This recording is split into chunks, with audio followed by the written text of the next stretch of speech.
หนึ่งห่วงหาได้พบตัวน้องโสภาแก้วตานั้นงามเอาเลือครั้งหนึ่งเคยไปซ่อนไว้อ้ายบ่อยากเชื่อสาวเวียงจันทน์นั้นงามเอาเลือบ่อยากเมื่อดอกแฝงบ่แก้วอ้ายหักเจ้าแล้วที่มีแววเป็นไปได้บ่สาวเวียงจันทน์นั้นงามกะดออ้ายนี่น้อจนลืมบ่ลงจิตใจไฟหาแก้วตาฟ้าบาฟ้าบงลงหาเจ้าแล้วอานงน้องคือสิบ่ใจดำโอ้แม่งามคำเจ้าทำให้อายหลงไหลเห็นแล้วที่ตาตึงใจอยากได้น้องมาเป็นแฟนสาวเมืองเวียงจันทน์อ้ายนั้นอยากเดินควงแขนหากน้องตกลงเป็นแฟน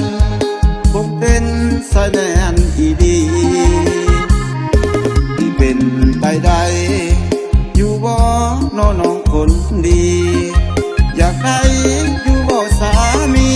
หน้าตาบ่ดีแต่มีน้ำใจเจ้างามเวียงจันทน์อ้ายใฝ่ฝันหมายมั่นคนดี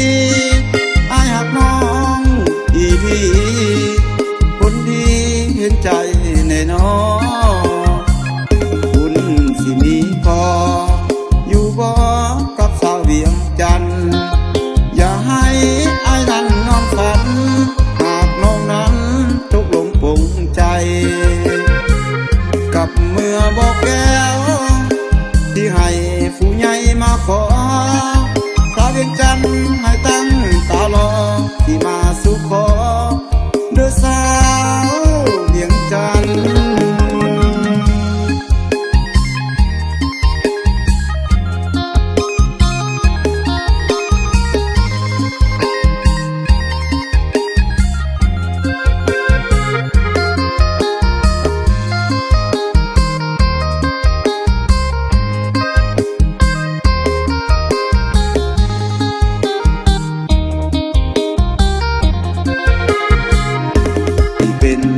ได้อยู่บ่น้องคนดีอยากได้อยู่บ่สามี